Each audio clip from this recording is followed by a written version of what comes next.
En tant que chirurgien orthopédiste traumatologue qualifié, je dialogue depuis de nombreuses années avec des confrères des quatre coins du monde, de Kyoto à Berlin, de Montréal à Boston. En France, nous échangeons constamment au sein de notre communauté médicale, des grands services des CHU de Paris ou de Lyon jusqu'aux cliniques de province. Chacun de nous cumule plus de 40 ans d'expérience, que ce soit au bloc opératoire ou en centre de rééducation. Nous avons vu des corps se briser, se reconstruire, se renforcer et malheureusement parfois céder. Nous avons été les témoins de ce que l'âge inflige à l'être humain lorsque la force s'évanouit et de ce qui se produit lorsque cette force revient. Et pourtant, les jeunes loups de la French Tech, les startups de fitness qui s'appuient sur l'intelligence artificielle, les gourous du bien vieillir et les marques de compléments alimentaires qui inondent nos pharmacies ne cessent de répéter la même phrase, comme un mantra. La marche suffit. Après 75 ans, pas besoin de résistance, de travail de force ou de puissance, juste des pas. Mais lorsqu'on comprend véritablement l'anatomie et la biomécanique, des questions inévitables surgissent. Des questions auxquelles ces entreprises préfèrent ne pas répondre. Comment la simple marche peut-elle restaurer des muscles déjà atrophiés? Comment la marche peut-elle rétablir le sens de l'équilibre si les fines fibres stabilisatrices ne sont jamais sollicitées? Comment peut-elle renforcer les os en l'absence de charge, de tension, de résistance? Comment la marche peut-elle prévenir les chutes si les réactions explosives et rapides des muscles ne sont pas entraînées? Et enfin, comment la marche seule pourrait-elle protéger le corps d'une personne de 75 ans qui perd déjà de sa force mois après mois? Ces affirmations ne concordent pas avec la biomécanique. Elles ne concordent pas avec ce que nous observons après les opérations chirurgicales. Elles ne concordent pas avec ce que nous voyons chaque jour chez nos patients. C'est pourquoi notre collectif de 20 chirurgiens, fort de décennies de pratique, a décidé de chercher la vérité par la voie la plus exigeante. Nous avons épluché des centaines d'études scientifiques, analysé des protocoles de rééducation dans 9 pays différents et même testé de nombreuses méthodes sur nous-mêmes. Nous avons essayé 297 exercices du monde entier, dont 144 rien qu'au Japon, un pays réputé pour son approche proactive du vieillissement, où l'on cherche à le comprendre et à le maîtriser, plutôt qu'à le subir. La plupart des exercices n'avaient qu'un effet modeste. Certains ne fonctionnaient pas du tout. Mais 5, seulement 5, ont montré ce que la science promet très rarement. Une restauration musculaire notable, mesurable et reproductible, même après 75 ans. C'est pourquoi dans cette vidéo, nous allons analyser les 5 exercices que toute personne de plus de 75 ans devrait faire, au lieu de se fier uniquement à la marche. Et assurez-vous de regarder jusqu'à la fin. Car l'exercice numéro 2 aide à reconstruire la masse musculaire perdue plus rapidement que n'importe quel autre programme que nous ayons testé en plus de 40 ans de pratique orthopédique. Pour ceux qui préfèrent les preuves aux théories, les liens complets vers les études sont disponibles dans la description de cette vidéo. Et avant de commencer, j'ai une question simple pour vous. Quel âge avez-vous? Écrivez votre âge dans les commentaires. Nous lisons et, dans la mesure du possible, répondons personnellement à chaque commentaire. Bien, commençons par l'exercice numéro 5. Un mouvement que presque aucune personne âgée ne pratique, mais qui peut réveiller instantanément une force que la marche ordinaire ne peut tout simplement pas atteindre. L'exercice numéro 5 est la marche talon-pointe. À première vue, cet exercice semble très simple, mais la science qui le sous-tend est réellement impressionnante. En pratique clinique, on l'appelle souvent la marche en tandem, et il cible spécifiquement ce qui commence à décliner rapidement après 75 ans. Votre proprioception. La proprioception est la capacité du corps à savoir où il se trouve dans l'espace sans avoir à regarder ses membres. C'est ce qui vous permet de toucher le bout de votre nez avec le doigt les yeux fermés, ou de descendre un escalier sans fixer constamment les marches. Après 75 ans, les terminaisons nerveuses responsables de la proprioception envoient au cerveau des signaux plus faibles et moins précis. Des études montrent que la précision de la proprioception diminue d'environ un quart entre 65 et 80 ans. Le cerveau reçoit donc des informations de moins en moins fiables sur la position de vos pieds et la surface sur laquelle ils se trouvent. La marche talon-pointe force le cerveau et le corps à communiquer de manière beaucoup plus précise, car vous marchez essentiellement sur une corde raide imaginaire. Vous placez un pied directement devant l'autre, de sorte que le talon du pied avant touche les orteils du pied arrière. Cette base de soutien étroite oblige votre système nerveux à travailler littéralement en heures supplémentaires pour maintenir l'équilibre. Pour en tirer le maximum de bénéfices, commencez près d'un mur, d'une table ou d'un plan de travail, afin de pouvoir vous agripper à tout moment. Tenez-vous droit, redressez les épaules et choisissez un point à environ 4 ou 5 mètres devant vous sur lequel fixer votre regard. Ensuite, commencez à avancer, en plaçant chaque pied directement devant l'autre. Ne vous pressez pas. L'objectif n'est pas la vitesse, mais la précision et le contrôle. Essayez de faire environ 20 pas consécutifs et réalisez cet exercice 2 fois par jour.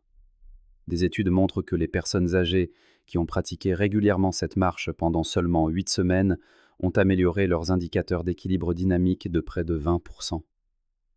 Et l'équilibre dynamique, c'est précisément ce dont nous avons besoin dans la vie réelle lorsque nous sommes en mouvement. Les participants à ces programmes ont également signalé se sentir plus confiants en marchant dans la foule ou sur des surfaces irrégulières. Une fois que vous êtes à l'aise, vous pouvez progressivement augmenter la difficulté. Essayez de tourner lentement la tête d'un côté à l'autre en marchant ou de fermer les yeux pendant 1 ou 2 pas. Ces complications simulent des situations réelles où vous pourriez être distrait ou lorsque l'éclairage est loin d'être idéal. L'orthopédiste traumatologue recommande cet exercice comme fondamental car il reconstruit la connexion entre les pieds et le cerveau. Une connexion que la marche ordinaire sur une surface plane n'entraîne presque pas. Passons maintenant à un exercice qui cible un tout autre problème survenant après 75 ans. Avant de continuer, si ce que nous partageons vous est déjà utile, n'hésitez pas à cliquer sur j'aime et à vous abonner à notre chaîne Vitalité Senior. Nous y publions chaque jour de nouvelles vidéos pour rester en forme et autonome après 60 ans. Et vous ne voudrez certainement pas manquer la prochaine. Exercice numéro 4. Les levées de chaise. Cet exercice touche à l'un des indicateurs les plus importants de l'autonomie d'une personne avec l'âge, la capacité à se lever d'une position assise sans l'aide des mains. Cela semble simple, mais les études prouvent le contraire. Le célèbre test assis debout, bien connu en gériatrie, a révélé que la capacité à s'asseoir par terre et à se relever sans aide est directement liée au risque de mortalité prématurée. C'est un indicateur si fiable que son usage est recommandé par de nombreuses autorités de santé. Les personnes pour qui ce mouvement était difficile avaient un risque de mourir de 5 à 6 fois plus élevé durant la période d'observation par rapport à celles qui l'exécutaient facilement. Après 75 ans, les muscles responsables de ce mouvement, principalement les quadriceps et les fessiers, perdent de la masse et de la force à un rythme accéléré. Ce processus, appelé sarcopénie, s'intensifie fortement vers la fin de la soixantaine et durant la quatre-vingtaine. Des études montrent qu'une personne de plus de 75 ans peut perdre jusqu'à 3% de sa force musculaire chaque année. En 5 ans, cela représente une perte de près de 15%. Le lever de chaise est le moyen le plus fonctionnel de lutter contre ce déclin car il imite parfaitement ce que vous faites des dizaines de fois par jour. Vous levez des toilettes, sortir de la voiture, vous levez de la table à manger. L'exercice est simple, mais la technique est cruciale. Asseyez-vous sur une chaise stable, les pieds à plat sur le sol, écartés à la largeur des hanches. Croisez les bras sur la poitrine ou tendez-les devant vous. Penchez légèrement le torse vers l'avant pour transférer votre poids sur vos pieds et en poussant sur vos talons, levez-vous jusqu'à être complètement droit. Maintenez la position 1 seconde, puis redescendez lentement en contrôlant le mouvement. C'est la descente lente qui stimule puissamment les muscles. Ne vous laissez donc pas tomber sur la chaise. Des études montrent que les personnes âgées qui ont effectué des levées de chaise 3 fois par semaine pendant 12 semaines ont augmenté la force de leurs jambes de près d'un tiers en moyenne. Fait encore plus révélateur, leur vitesse de marche a augmenté d'environ 15%, et leur capacité à monter les escaliers s'est améliorée de plus de 20%. En tant que chirurgien orthopédiste, je vois très souvent des patients qui marchent assez bien, mais qui éprouvent d'énormes difficultés avec le mouvement assis debout. Ce sont précisément ces personnes qui commencent à installer des barres d'appui dans tout leur appartement ou à éviter les rencontres et les voyages, car elles sont gênées de demander de l'aide pour se lever. Essayez de faire 2 à 3 séries de 10 levers de chaise chaque jour. Si vous avez encore du mal à vous lever sans l'aide de vos mains, commencez par vous pousser légèrement sur les accoudoirs, puis réduisez progressivement cet appui. L'objectif est de parvenir à réaliser ce mouvement avec les bras croisés sur la poitrine. Lorsque cela deviendra facile, vous pourrez complexifier l'exercice en tenant un petit poids contre votre poitrine ou en utilisant une chaise plus basse. L'exercice suivant cible une dimension que la marche n'aborde que très peu, mais qui est pourtant essentielle pour prévenir les chutes. Voici l'exercice numéro 3, les rotations de hanches debout. Ce mouvement, que la plupart des gens ne considèrent même pas comme un exercice, est jugé absolument indispensable par les orthopédistes après 75 ans. Il développe la mobilité des articulations de la hanche et renforce les petits muscles stabilisateurs qui les entourent. Ce sont précisément ces muscles et la souplesse de la hanche qui vous aident à retrouver l'équilibre si vous trébuchez ou glissez. Lorsque vous perdez l'équilibre, votre corps tente instinctivement de faire un pas de côté ou de pivoter la jambe pour se rattraper. Si les articulations de la hanche sont raides et les stabilisateurs faibles, le corps n'a tout simplement pas le temps d'exécuter ces mouvements d'urgence.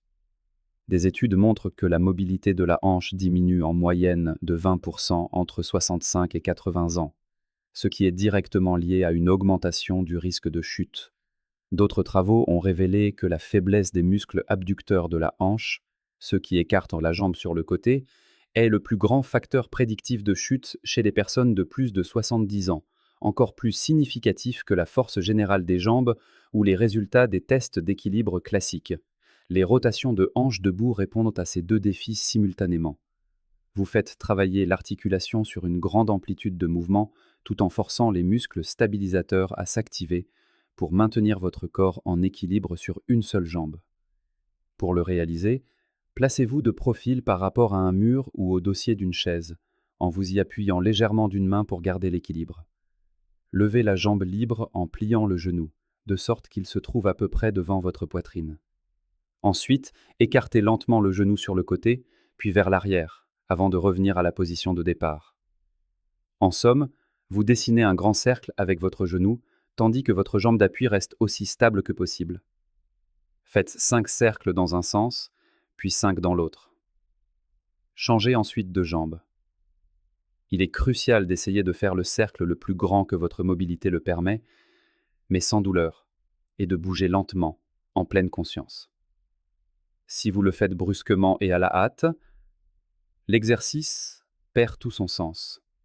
Des programmes cliniques où des personnes âgées effectuaient des exercices de mobilité de la hanche, y compris des rotations, 10 minutes par jour, ont montré une amélioration de la stabilité latérale de plus de 30% en 3 mois.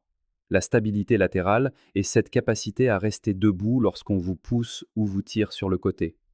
Le temps de réaction pour effectuer un pas de protection s'est également amélioré.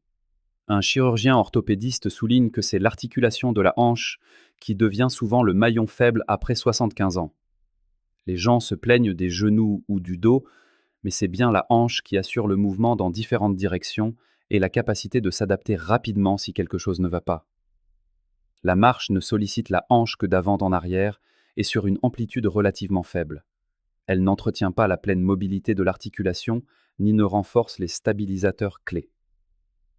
Faites ces rotations de hanches le matin, lorsque les articulations sont souvent plus raides, et répétez-les le soir. Vos hanches vous en remercieront, et surtout, ce sont elles qui pourraient un jour vous sauver d'une grave chute. Nous approchons maintenant des 2 exercices principaux. Le suivant pourrait vous surprendre car il ne comporte absolument aucun mouvement. Exercice numéro 2, la poussée isométrique contre un mur. Il s'agit du deuxième exercice le plus important. que les orthopédistes considèrent comme une nécessité absolue pour les personnes de plus de 75 ans. Un exercice isométrique consiste à contracter les muscles sans que les articulations ne bougent. Vous créez une force en poussant contre un objet immobile. Ce type d'effort présente des avantages uniques pour les personnes âgées que les exercices traditionnels ne peuvent offrir. Premièrement, l'isométrie est très douce pour les articulations. Il n'y a ni impact ni mouvement dans des amplitudes douloureuses ou arthritiques. Deuxièmement, les études montrent que les exercices isométriques sont particulièrement efficaces pour développer précisément le type de force qui nous protège des chutes. Plusieurs travaux ont démontré que chez les personnes de plus de 70 ans, l'entraînement isométrique augmentait la force musculaire d'environ 35%, contre une vingtaine de pourcents pour les exercices de force classiques. Plus important encore, les charges isométriques amélioraient considérablement ce qu'on appelle le taux de développement de la force, c'est-à-dire la vitesse à laquelle vous pouvez activer vos muscles pour produire un effort. Et c'est exactement ce dont vous avez besoin lorsque vous trébuchez et devez vous rattraper instantanément. La poussée contre un mur sollicite particulièrement bien les muscles du tronc, la poitrine, les épaules et une multitude de stabilisateurs sur toute la longueur du corps. Ce sont ces muscles qui vous maintiennent en position verticale et vous permettent de vous agripper à un support si vous commencez à tomber. Pour l'exécuter, placez-vous face à un mur à environ une longueur de bras de distance. Posez les paumes de vos mains sur le mur, à hauteur d'épaule. Maintenant, commencez à pousser le mur de toutes vos forces, en gardant votre corps aligné en une ligne droite, de la tête au talon. Vous devriez sentir vos abdominaux se contracter, vos pectoraux et vos épaules travailler, et vos jambes s'activer pour vous ancrer au sol. Maintenez la tension pendant 10 à 15 secondes. Respirez calmement, sans retenir votre souffle. Ensuite, relâchez, faites une courte pause et répétez 3 à 5 fois.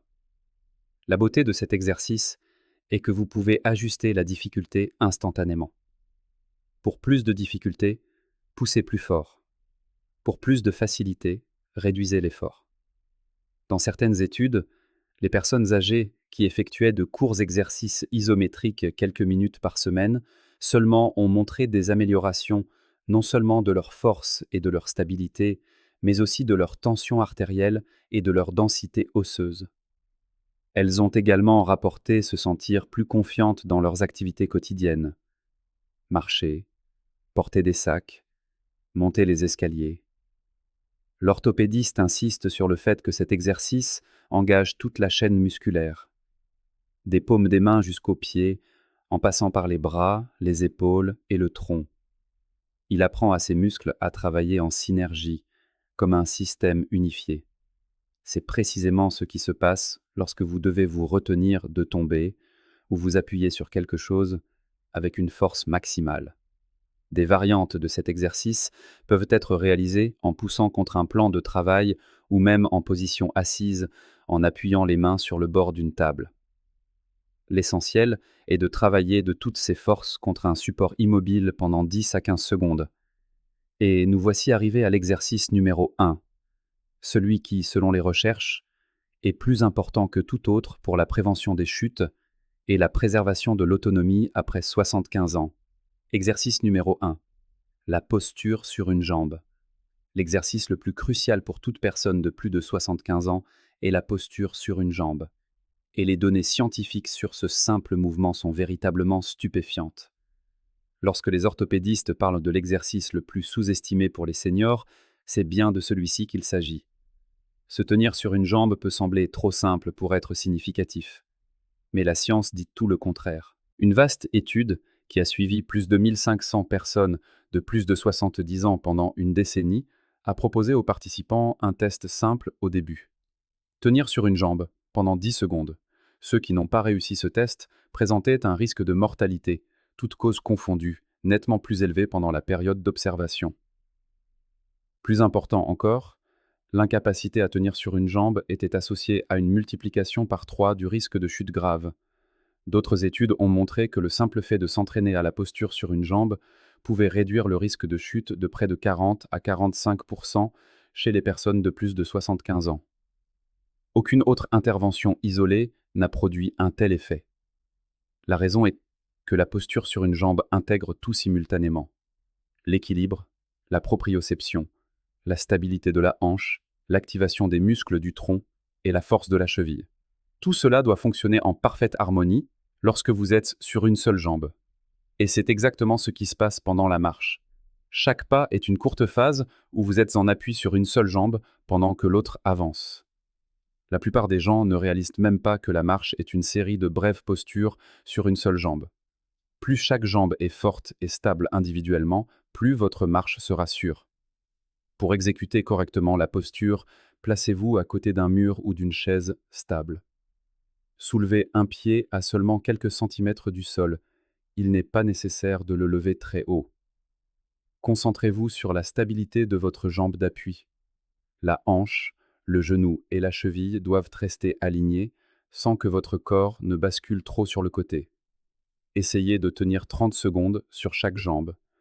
Si c'est encore trop difficile, commencez par une durée qui vous est confortable, puis augmentez-la progressivement. Pratiquez cet exercice au moins 3 fois par jour. Le moment idéal, pendant que vous vous brossez les dents le matin et le soir, ou bien en attendant que le café coule, que la bouilloire siffle ou que votre plat se réchauffe au micro-ondes. En intégrant cet exercice à vos habitudes, il deviendra bien plus facilement une partie intégrante de votre quotidien. Une étude menée sur des personnes âgées a montré qu'après 4 semaines de pratique quotidienne, leur capacité à tenir en équilibre sur une jambe s'était améliorée de près de 30%. Leur vitesse de marche avait également augmenté et les oscillations de leur corps en position debout avaient diminué. Avec le temps, vous pourrez complexifier l'exercice. Essayez de fermer les yeux, de tourner lentement la tête de chaque côté ou de vous tenir sur une surface légèrement plus instable, comme une serviette pliée.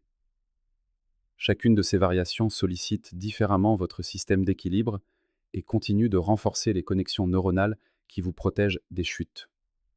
Un chirurgien orthopédiste traumatologue souligne un point crucial: la marche ne remplace pas cet exercice. Pendant la marche, vous ne restez sur une seule jambe qu'une fraction de seconde avant de vous appuyer sur l'autre.